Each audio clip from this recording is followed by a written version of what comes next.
Bonjour à tous, j'espère que vous allez bien. Ça va nettement mieux du côté de l'Olympique Lyonnais. On termine très très bien, je ne vais pas revenir sur tout ce qu'on a vécu. L'alignement des planètes absolument parfait. Quoique moi je ne crois pas beaucoup en la chance, je crois surtout qu'on la provoque.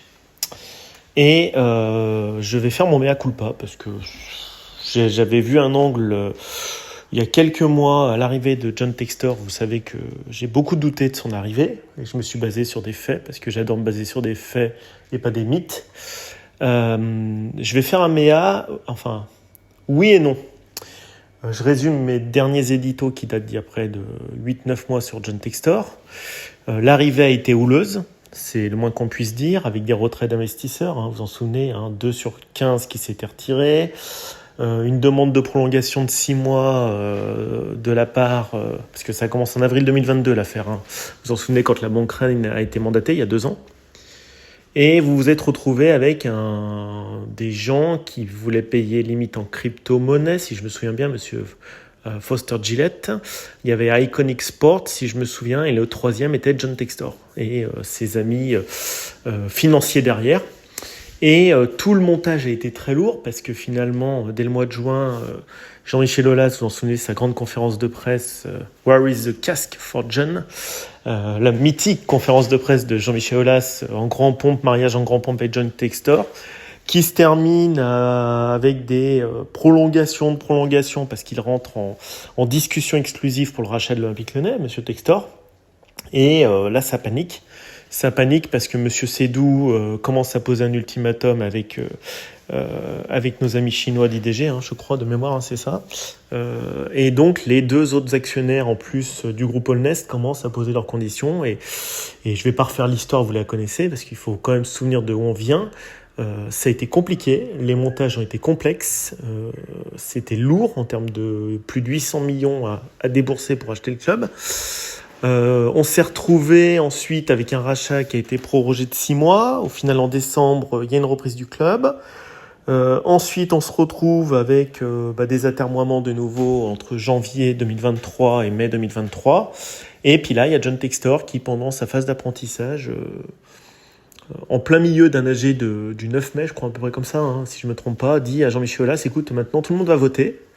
Est-ce que je suis le nouveau président du club ? Et c'était il y a 1 an, Happy Birthday en l'occurrence, et à une voix près, Jean-Michel Aulas s'est évincé. Donc, c'est vrai que j'avais fait beaucoup d'éditos là-dessus, et tout le monde était... qu'est-ce qui se passe entre Aulas et Textor ? Ça a quand même duré... Puis ça s'est poursuivi.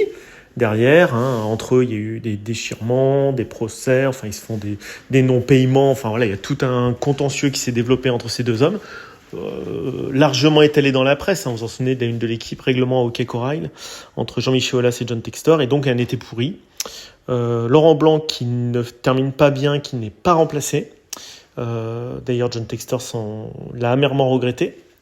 Et donc on commence la saison avec, dans la presse, on apprend que sur le compte de l'Olympique Lyonnais, il n'y a que 3 000 €. C'est Jean-Michel Aulas qui le dit, c'est pas moi, concrètement.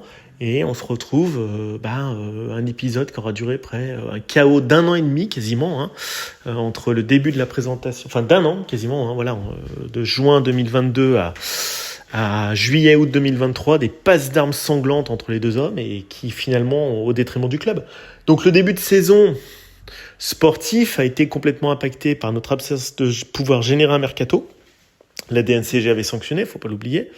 Donc moi, évidemment, je me base sur des faits, je me dis, bon, rien qui va, tout part à volo, on descend en Ligue 2, et d'ailleurs, ce qui se passait sportivement, ça n'a pas suivi, ça n'a pas enchaîné.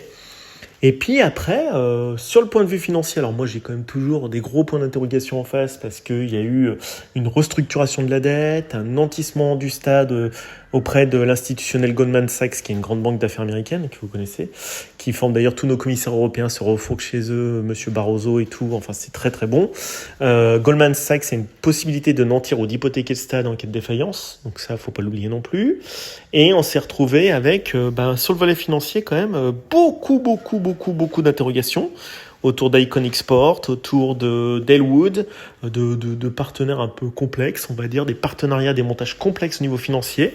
Derrière John Textor, on n'a pas vu grand-chose. Une vente de l'OL féminin et d'OL Reign qui ont été complexes, qui ont été longues et complexes. Donc en fait, tout le point de vue financier et légal qui était derrière était très compliqué et nébuleuse pour un supporter de l'Olympique Lyonnais lambda que je suis. Et rien n'incitait à l'optimisme. Donc j'ai fait des éditos là-dessus, et tout le monde, de toute façon la presse l'a relayé massivement. Maintenant, force est de constater quand même que depuis le mois d'octobre, octobre on va dire, dès que Laurent Blanc, dès que John Textor a décidé, c'est Thomas qui avait raison là-dessus, il a dit, vous allez voir, il va faire le ménage auprès des directeurs généraux. Donc Olivier Blanc, monsieur, comment il s'appelait, monsieur Vincent Ponceau, Chéroux. Donc on sent quand même que John Textor a voulu très vite, dès qu'il a pris l'opérationnel en main au mois de mai, au-delà de l'épisode DNCG qui a plombé notre mercato, on sent très vite que John Textor, et là j'arrive sur la deuxième partie de mon édito, a voulu clairement poser sa patte. Et en 6 mois, il a tout pété. Mais il a tout pété au sens où il a tout retourné. Il a retourné à la maison, carrément. C'est très américain, hein, c'est très agressif, donc, mais c'est la logique du business. Hein. Donc les hommes de main de Jean-Michel Aulas, que c'est quelqu'un qui fonctionne beaucoup à la confiance, Jean-Michel Aulas. Ces hommes de main, ces bras droits, ils disparaissent l'un après l'autre, hein, ils quittent le navire, on leur montre de quitter le navire.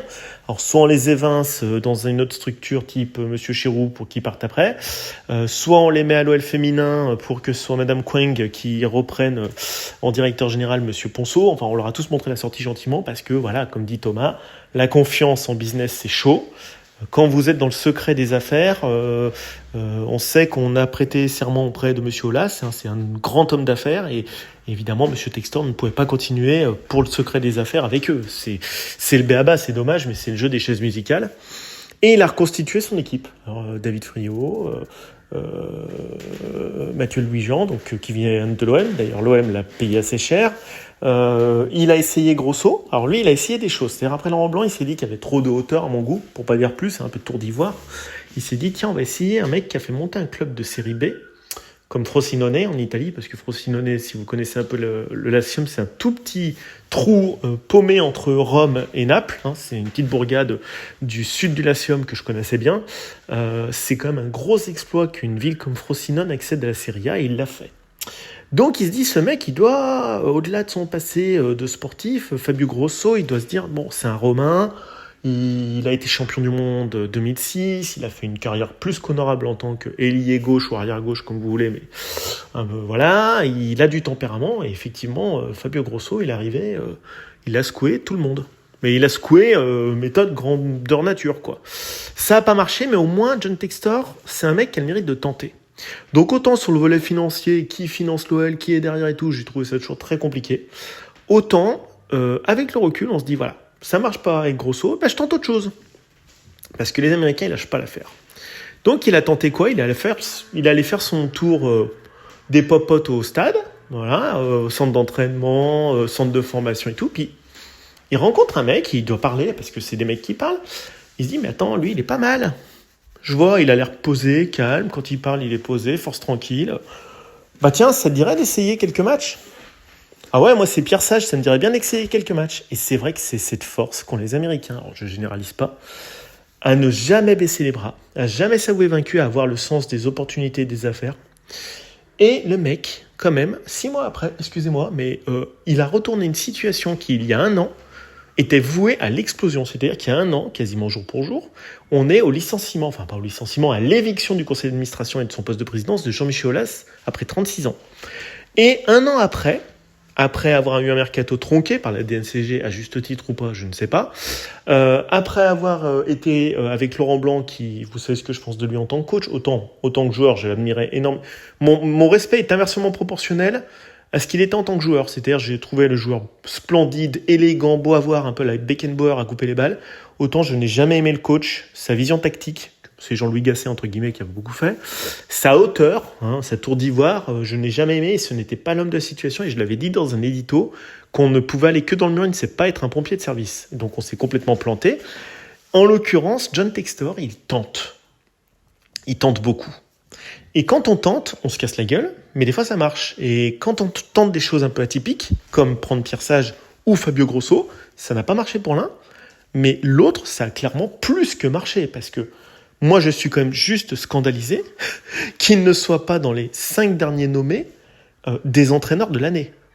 On m'expliquera en quoi Luis Enrique ou Monsieur Da Fonseca sont plus compétents pour figurer dans la liste. Sachant que l'OL a quand même mis 4 points dans la vue du PSG au match retour. On n'a pas le même effectif. À un moment donné, il va falloir que ces gens également de l'UNFP se mettent un petit peu au niveau. C'est-à-dire que dans la vie, quand on est dans le business et qu'on est des gens un peu sérieux, on met des coefficients de handicap. C'est-à-dire que terminer en étant à 5 points du premier relégable, prendre le club comme Pierre Sage et le ramener finalement à 5 points de la Ligue des Champions à la fin et passer devant Lens, c'est un beaucoup plus gros exploit que ce qu'a fait Luis Enrique, c'est-à-dire finir à quand même 20 points pour le même nombre de matchs que Leipzig en Bundesliga. On est d'accord ? 17 points, pardon. 73 points, 90. Pas Leipzig, pardon, le Bayer Leverkusen. Bon, voilà, je ne coupe pas, hein, donc voilà. Mais c'est quand même le minimum qu'a fait le PSG, quoi, cette année, quoi. À un moment donné, Luis Enrique, pour moi, sa saison, elle est pas bonne.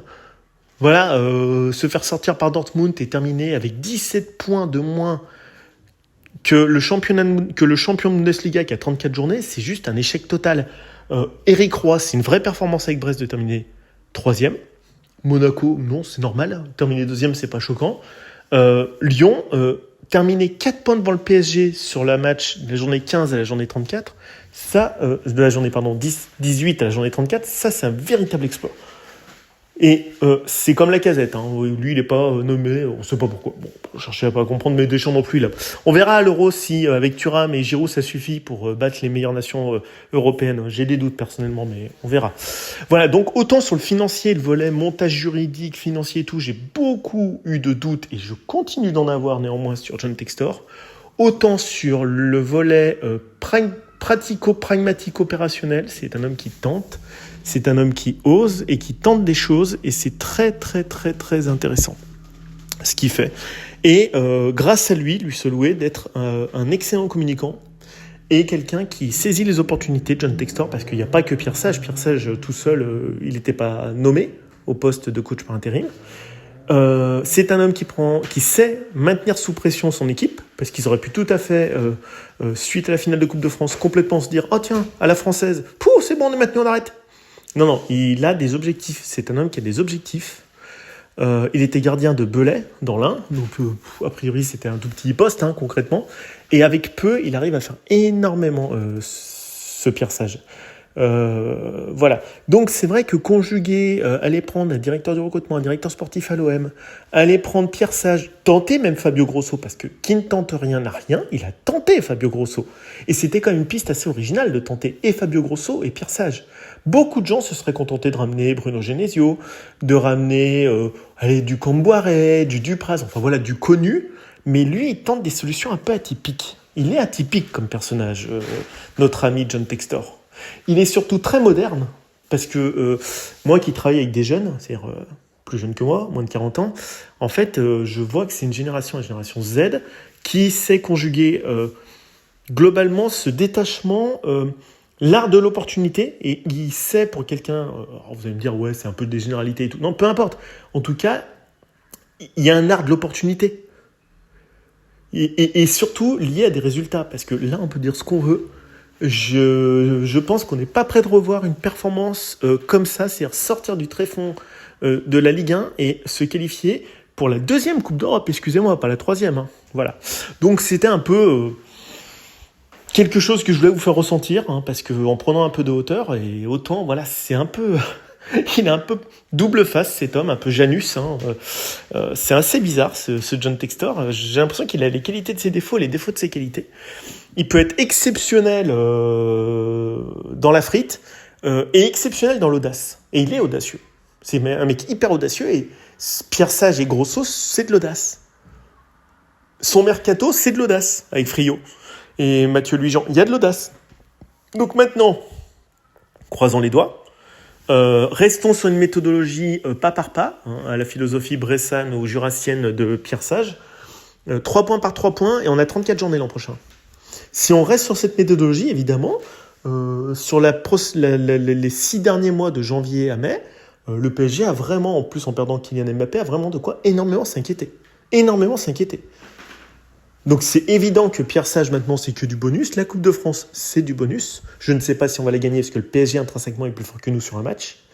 Par contre sur un championnat, il faut savoir que c'est l'équipe la plus régulière et pas forcément la plus forte qui gagne. Exemple Monaco en 2016, exemple Montpellier en 2012. C'est pas la première fois que le PSG avec une puissance de feu 3 à 4 fois supérieure aux autres se plante. Parce que là le PSG, contrairement à Lyon de la grande époque, on n'est pas sur les mêmes budgets, on n'est pas sur les mêmes joueurs. Pour vous faire une comparaison, Kylian Mbappé de l'époque, c'est comme si vous aviez, dans votre équipe de l'époque, quelqu'un comme Denis Bergkamp ou Thierry Henry, enfin voilà, des années 2000, qui survolait, qui était très très fort, Pavel Nedved au milieu de terrain, Shevchenko, enfin voilà, ça c'est ce qu'a comme matériel le PSG. Et nous, on gagnait avec des Juninho, des Thiago, des Essien, des Mahamadou Diarra, enfin des très très bons joueurs, mais pas le top gratin mondial. Clairement. Donc voilà, à un moment donné, on peut être que exigeant avec le PSG. Je suis désolé de leur baver dessus, mais ce club, c'est une vaste fumisterie en termes de performance par rapport aux moyens mis. Donc moi, je serais supporter du PSG, je serais quand même archi dégoûté de ce que fait... Ah ouais, le championnat. Mais le championnat, finalement, à vaincre sans péril, en triomphe sans gloire. Il n'y a pas de moyen, enfin, il n'y a aucun péril. Ils claquent 300 millions d'euros par mercato et ils font de la merde. Donc, excusez-moi, à un moment donné, c'est quand même 73 points sur combien de points vous pouvez prendre 90 sur 102 points pris, c'est pas non plus, voilà, ils ont laissé quand même 29 points au passage. Dans le championnat, le PSG, 29 points, ça correspond quand même à près de 10 journées de championnat où ils n'ont pas pris de points. C'est comme s'ils avaient fait 0 sur 10 journées de championnat, à un point près. Voilà, c'est des performances. Par contre, Pierre Sage, ce qu'il a fait, c'est monstrueux. C'est monstrueux au match retour, ce qu'il a fait. Parce que là, il fait 2,02 points depuis sa prise de fonction. Oui, avec 3 défaites au début.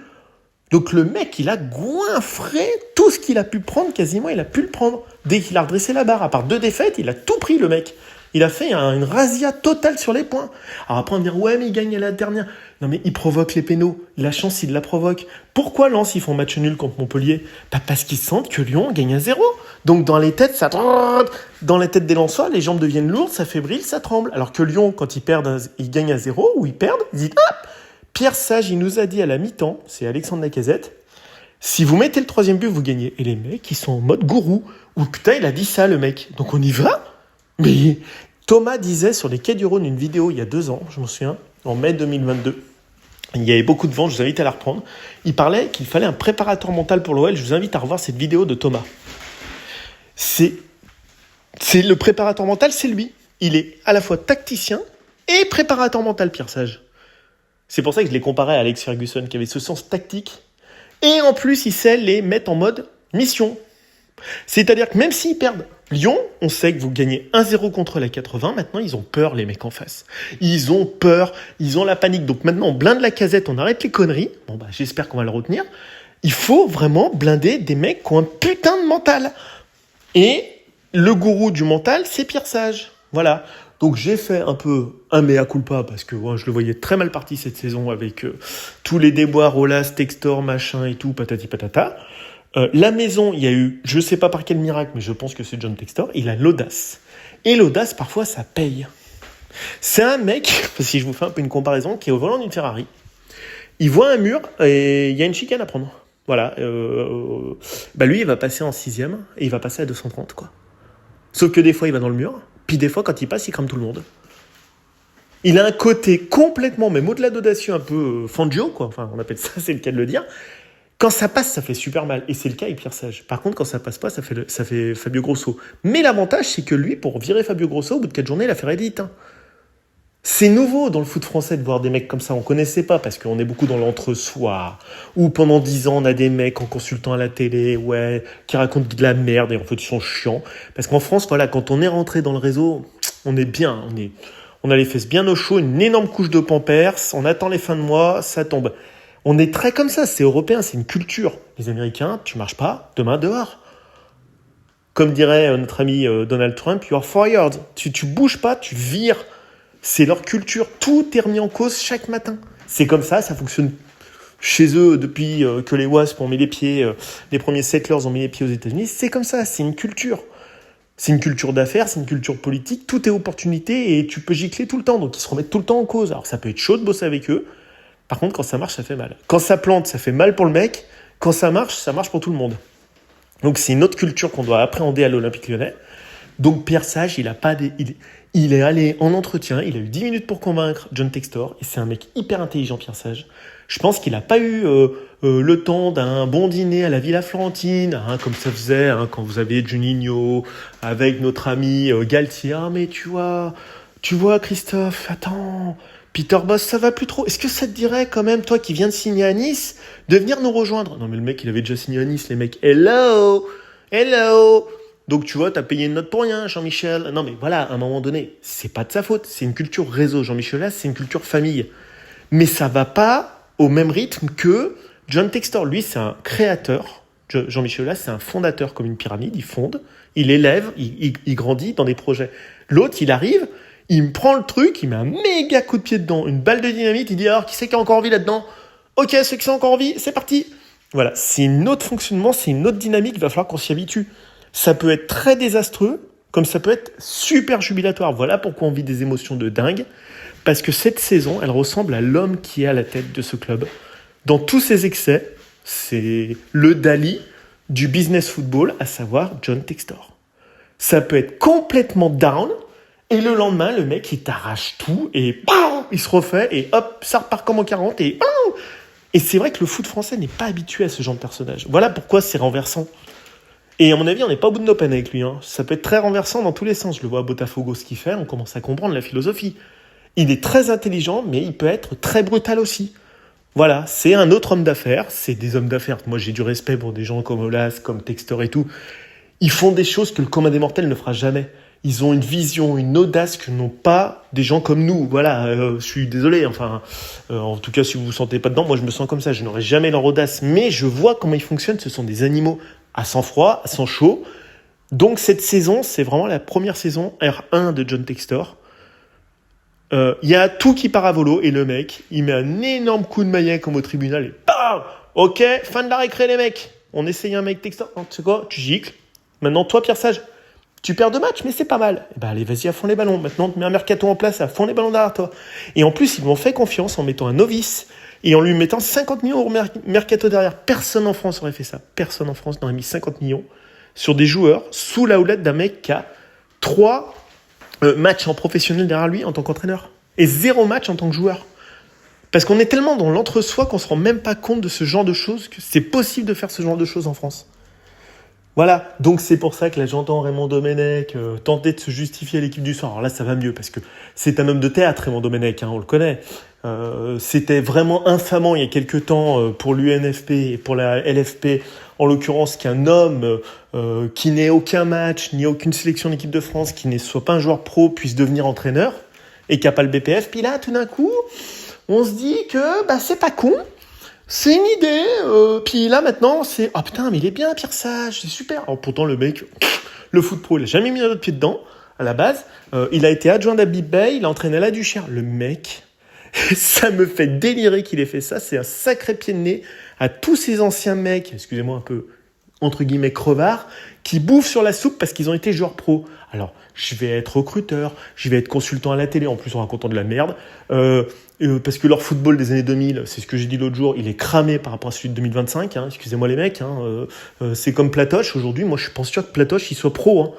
Il tirerait bien les coups francs, mais je pense qu'au niveau rythme, il serait cramé le mec. Alors, tant mieux pour lui, il a été grand dans les années 80, mais ça évolue. Tout évolue. L'art, les bouquins, les entreprises, tout évolue beaucoup plus vite. Voilà, donc il y a beaucoup plus de paramètres quand vous êtes dans une entreprise aujourd'hui. Il y a beaucoup plus de paramètres quand vous êtes dirigeant. Il faut être bon en RH, il faut être bon en juridique, il faut être bon en commerce, il faut être bon en marketing, il faut avoir une vision entreprise, une vision stratégique, patati patata. Avant, il n'y avait pas Internet. Vous aviez un avocat, un expert comptable, machin. Tout le monde était à votre service dans la boîte, mais c'est fini ça, tout le monde externalise maintenant. Il faut être beaucoup plus souple et beaucoup plus agile, partout. Donc c'est pour ça qu'en fait, ce petit entre-soi du foot français, Thomas, ça le gonfle et moi aussi. Et je pense que ça gonfle beaucoup de supporters de Giuliano aussi, je l'entends, ça le gonfle. Ça gonfle également Constant. Je sais pas les autres, hein, mais là, eux, ça les gonfle tout le temps. Moi aussi, ça me gonfle. Et c'est un sacré pied de nez à Raymond Domenech et à toute sa clique. De mecs, parce que j'ai été un arrière-gauche qui mettait les crampons dans le tibia du mec en face quand j'étais à Strasbourg et Lyon. Hein. Donc j'ai une place à vie à la DTN, parce que lui, il a quand même zoné pendant 15 ans à la DTN, hein, avant de devenir sélectionneur des espoirs, puis sélectionneur ensuite de l'équipe A. Alors quand il est à l'équipe A en 2006, c'est Zidane qui a fait l'équipe. Hein. C'est simple, c'est d'ailleurs pour ça qu'on s'est cassé la gueule en finale, parce qu'il aurait mis Coupé, on aurait gagné la Coupe du Monde. Hein. Et il a mis Barthez qui était 0/20 au penalty, comme notre ami Anthony Lopez. Voilà pourquoi on a perdu la finale, mais ça faut juste le dire, hein, perso, parce que Coupé, c'est pas bien pour Zidane et Barthez c'est son pote. Voilà, bon on a compris, point final. Donc c'est ça le foot français, trop souvent. Et Deschamps c'est pareil, pourquoi il prend pas Lacazette? Personne peut l'expliquer, quoi. Parce qu'il n'aime pas Lyon, puis c'est tout, point final. Donc quand vous avez dit ça, vous avez tout dit, concrètement. Donc voilà, donc moi j'ai fait mon tour, j'ai fait un très très très très long édito. Désolé, mais il fallait le faire. Bravo John Textor pour votre audace, votre démesure aussi, et bravo pour avoir pris un peu votre antithèse, à savoir un homme posé et qui, je pense, a beaucoup d'ambition mais ne va pas le crier sur les toits. À savoir Pierre Sage. Allez, bonne journée à tous.